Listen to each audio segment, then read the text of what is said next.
Here we go again. Here we go again. They just don't get it.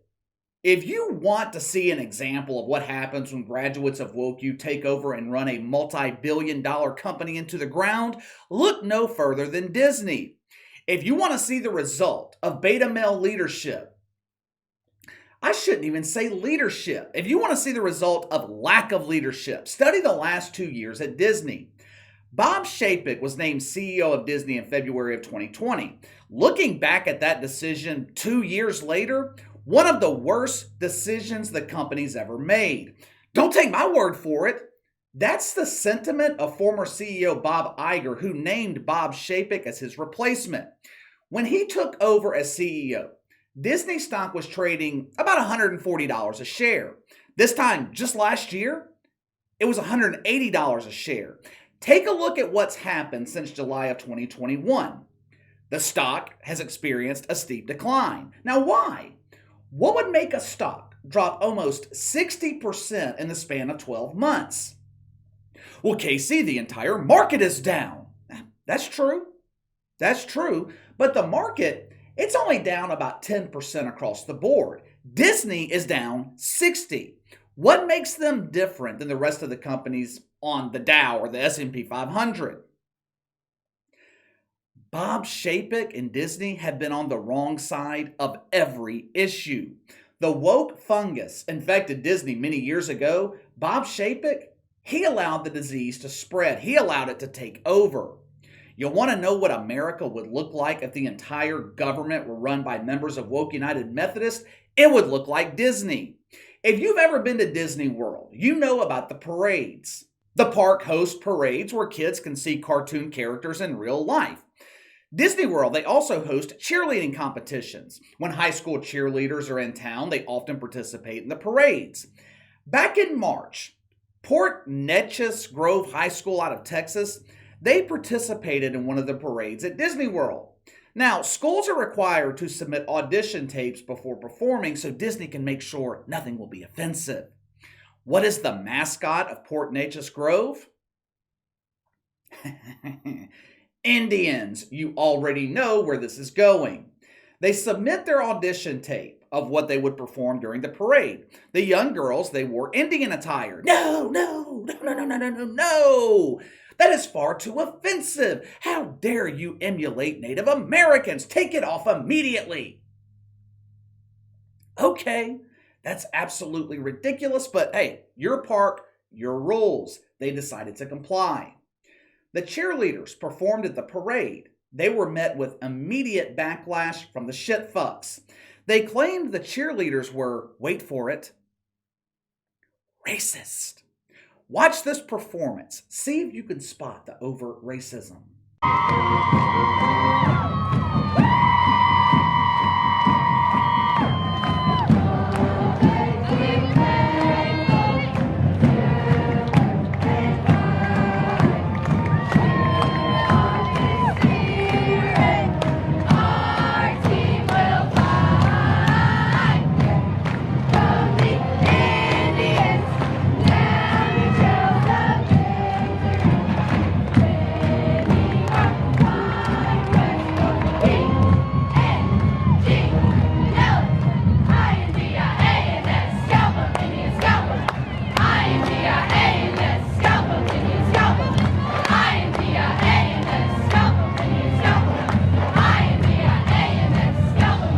Did you catch it? It was subtle. You had to listen closely. They chanted, "Scalp 'em, Indians, scalp 'em." How the fuck is that racist? They're cheerleaders. They cheer for a football team. What are they supposed to say? Pat them softly, Indians. Pat them.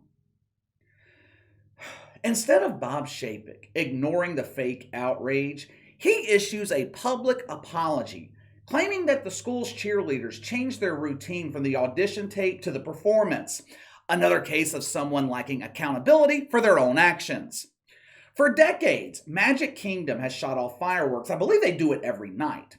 Before the show starts, the announcer welcomes the crowd by saying, "Ladies and gentlemen, boys and girls." Pretty harmless, right?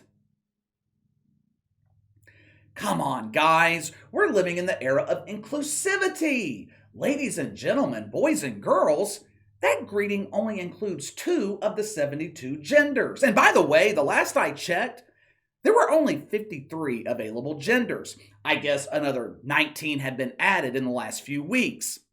Last summer, Disney announced they were changing the greeting to make it more inclusive. They wanted Rhonda Rake to feel included. They wanted Sherry Shovel to feel included. When Tran Dan walks out of the women's restroom, they wanted him to feel like he was welcome at the fireworks show. They changed the greeting to "Good evening, dreamers of all ages."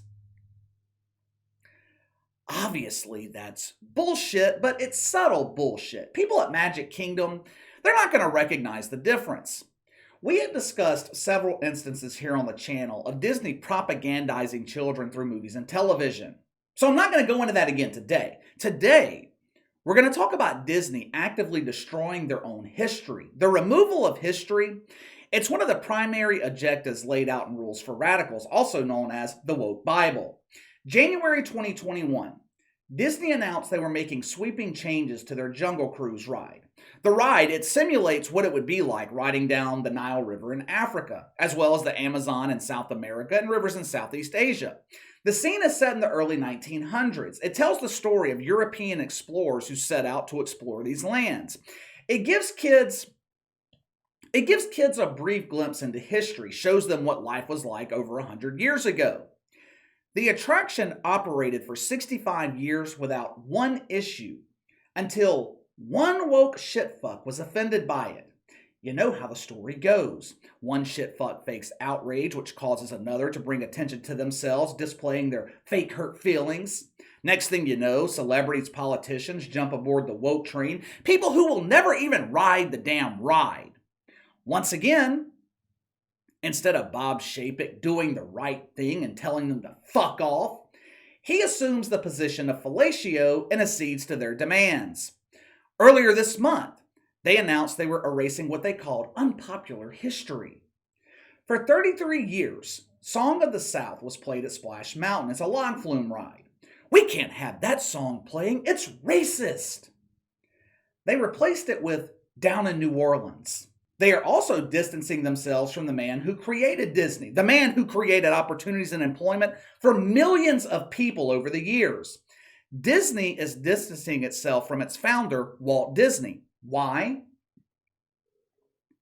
Walt Disney was pro-America. He was also racist and hated women. July 17th, 1955, Disneyland opened in Anaheim, California. On that day, 67 years ago, Walt Disney gave a brief speech welcoming people to the park. Every year since, Disneyland has played the speech as a way of honoring and commemorating their founder. For the first time in 67 years, the speech was removed from the video package this year. We didn't want to offend anyone. He said the park was dedicated to America. That is so offensive. I was having some trouble with VLC this morning. It kept giving me an error message, so I couldn't download the clip. But that is literally all he said. Disney was worried about offending someone because their park was dedicated to America. Who are you worried about offending? Are you worried about offending someone from China visiting the park? If that's the case, what the hell are they doing over here in the first place? Let's just assume for 1 second that Walt Disney was actually racist and sexist. It's entirely possible that he was. I don't know. He died 20 years before I was born. But let's just assume for 1 second those accusations are true. Wouldn't you want to use that as an example of how far you've come? They accuse Walt Disney of not hiring women. Today, Disney is filled with representation of all 72 genders. And that accusation, it's unfair to begin with because no one was hiring women in the 1930s and 1940s. Many people claim the movie Song of the South is racist. That could very well be true. I don't know. I've never seen it. I've never heard of it until I was researching this video this morning. I've never heard of it because Disney's kept it hidden for decades.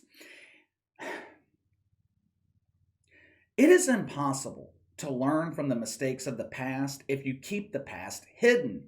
History is the enemy of the woke movement. They don't want history taught in schools. They want to completely eradicate American history.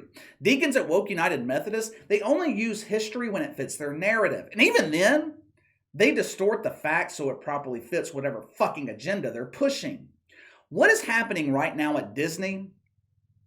It's a microcosm of what they want to happen to the rest of the country. Why is erasing history so important to them? Why do they want statues of Abraham Lincoln destroyed? Why does George Washington University want to change their colonial mascot? More than likely, eventually change their name. They want to erase the Holocaust. They want to forget about the unity and patriotism that happened after 9/11. They want to remove old movies, keep them hidden in a vault, never to be seen again. All in the name of ending mythical racism. All in the name of inclusion. Why? Because in order to reshape the country, in order to transform America into the globalist utopia they want it to be, they have to erase the past. They have to erase American tradition and values. Just think about it. Every American tradition is under attack. 4th of July, Easter, Christmas, Disney, Thanksgiving. Anything the vast majority of Americans enjoy, they want it gone. The NFL, Top Gun, SUVs, gas-powered vehicles, fireworks, those should be banned. They're far too dangerous. They want us suffering so badly that we beg them for the solution. Disney's a multi-billion-dollar organization, a powerful company, a company that used to be steeped in American tradition and values. If I told you 20 years ago Disney would be the wokest company in America, they would be promoting Tran Dan and the Seven Little People instead of the Little Mermaid, they would be promoting Uncle Lisa instead of Aladdin, would you have believed me? What happened to Disney, it's an example of what they want to happen across the country. 20 years ago, you never would have believed it could happen, and it did, and it can happen on a larger scale too. But let me know what you think. Disney actively removing their history, being on the wrong side of every issue, and the company experiencing a steep decline as a result. Could what happened to Disney happen to the rest of the country? Sound off in the comments below. Make sure to like and subscribe. Click the notification bell to receive all notifications from the channel. Best way to contact me is by email at btlkc84@gmail.com, KC_BTL84 on Twitter. I'll see you guys later.